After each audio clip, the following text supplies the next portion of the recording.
Good evening. This is my storytelling story, which is called They Just Disappeared. It's a little long. It was a dreary day. All the birds had stopped calling since midday. We were unable to hear anything, neither to see. The sky was clear and blue the day before, and suddenly, that day, it turned dark and cloudy. Alas, before dawn, I had already made all the preparations. Dean and Sam were all set. The only thing left to do was just to make sure those kids also went there. We had been telling stories all autumn by the fire, talking about how the strange man dwelled in those kind of buildings. The thing is, it was real.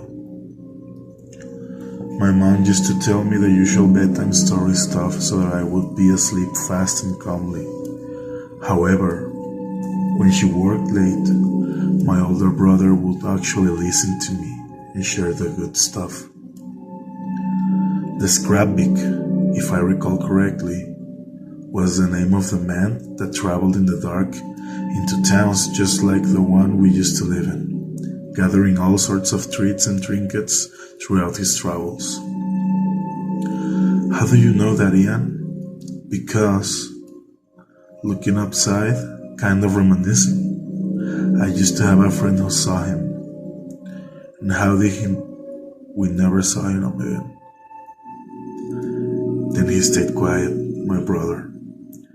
He didn't know how to get my attention.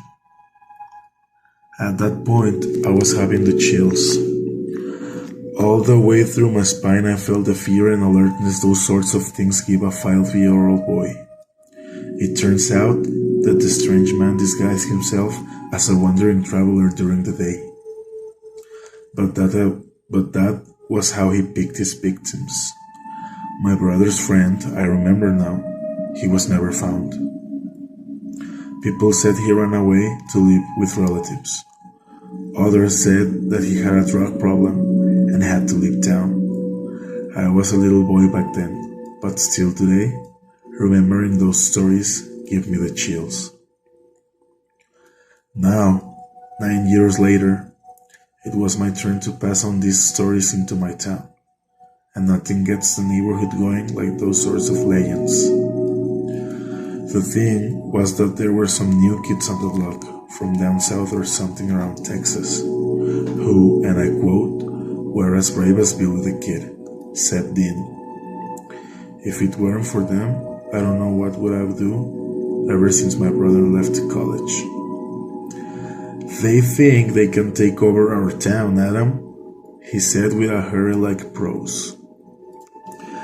Let them think that. We will show him who is in charge. Now that I think about it, Sam and Dean did make a pretty good team, always saying what the other was missing, or giving the other a hard time for being a coward or a fool. Maybe that is what caused them to go farther into that damned abandoned school. What exactly are you talking about, Sam? I couldn't resist asking. I was ecstatic. The same thing, you are a dumbass. We will gather near the woods that surround the school with the others. Bring the skateboards and the camera. Then, we will tell them about the dude who is hiding in there. And, since they are a bunch of idiots, we will dare them to go inside and record him. But I don't think they have a camera. If we had only went with that idea. So what? Their father works at the general store. Surely they'll get a hold of one. I was not at all thinking about that, but Sam did an excellent job feeling for my brother. I was always at his side, looking for stuff to do, and he would always go along. Maybe since Dean was such a drag, Sam was also happy to have someone who would have his back. In a way, we were all brothers. But we should do that in the nighttime, just before dawn. I was hoping to impress him. To be honest, even though I was actually thinking about giving them a beating. Yes, we should also carry some flashlights and batteries. Let me see, what else? Guys, again interrupting with his full big voice, Dean. What if we just try to befriend them? They don't seem so bad. Shut up, Dean. We cannot let anyone trying to be leaders in our town. Just because they come from somewhere far bigger and their parents are rich doesn't mean they can think they are better than us. Right, Adam? The look on Sam's eyes was straightforward, convincing.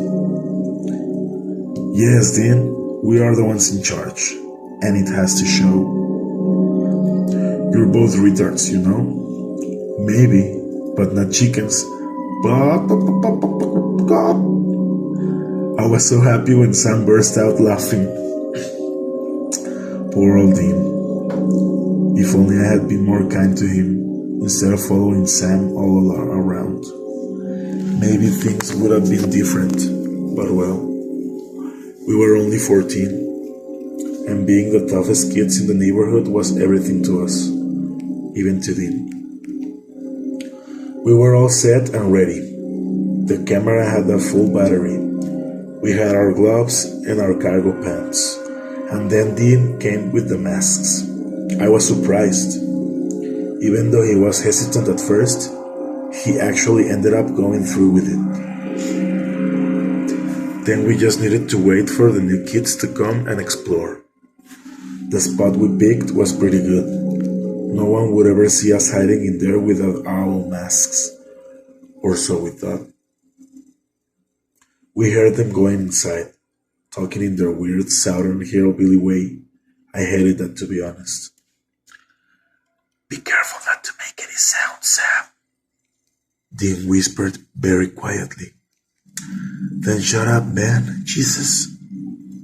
I thought it was a little too loud, what Sam responded, but I was just so focused in those assholes, looking at how they were jumping through a hole in the ceiling. So I just kept quiet. Suddenly, we lost track of them. That was the moment that we thought it would be best to split and find them. And ultimately, give them a good fucking scare, you know? Worst decision ever. Whoever finds them first wins, and the other two are their slaves for a month. That was the last thing Sam said to me. While I was crawling through the building, only the sound of the new kids coming closer was in my mind. And then bam! Ooh! Ooh! Ooh! I was making this sound while holding my camera. What the fuck, Richard? What the fuck? They ran so fast, one fell and they left them behind. So much for bravery on those rednecks. I was laughing so hard that I got dizzy. Also, the heat from the mask and the crawling didn't help, because then I was struggling to stay on my both legs. Then, after I finished laughing and those dumbasses were gone, I started to call for the guys. I was so happy because I won. I still hope Sam could know. Maybe that would have made him proud or something. I did it! Come on, guys!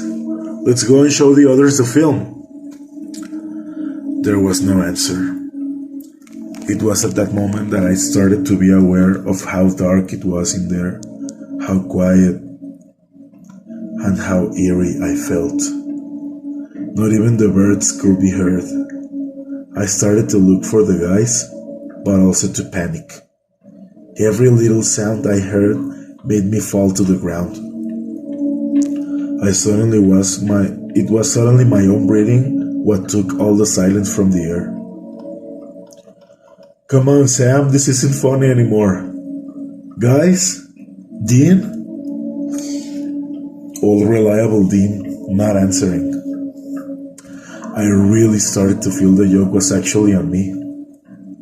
But how could have they played it like that all along? They were terrible at acting. Then I saw him, or at least I thought I did. Sam! Oh my god, what the fuck, man, I started to. That is not Sam. Then this dark silhouette, whom at first I thought was Sam, just stood there, looking at me. Are you sure it's not Sam or Dean? Are you serious? I wish I could shake that off my fucking head. That face. Go on then. That thing. He took my friend's officer. Please. Find him, please. Don't get all mad on me right now, Mr. Donovan. Stay on topic and give me the details, the officer said. The officer was calm, or at least tried to appear calm. But deep down I know he was losing his patience. Not a very bright fellow on the job, if you ask me. Then, after starting to talk about that figure, everything became blurry. What else do you remember? He started to walk to me, slowly. I was terrified to use my flashlight. What was I going to see? Were the stories true? There was someone or something lurking in the dark along with us. Then, as I flickered my light frontwards, I saw it. Dean's mask hanging from that thing's arms and covered in blood. Everything happened so quickly, yet for me, I was standing still for ages, not being able to move an inch. Then, when my arms didn't respond, the sound of my flashlight made me wake up as it tore through the floor. And thus I ran. I ran just like the new kids were running before me. Just how I would laugh at someone running for their lives. I struggled to find the exit, but somehow I did. Still, I was hoping to find my friends, but they never came. I looked at the sky and it was so dark and quiet. There were no stars, no sounds, not even from the birds, as if they had all left knowing something was going to happen that night. I should have known. It was a dreary night.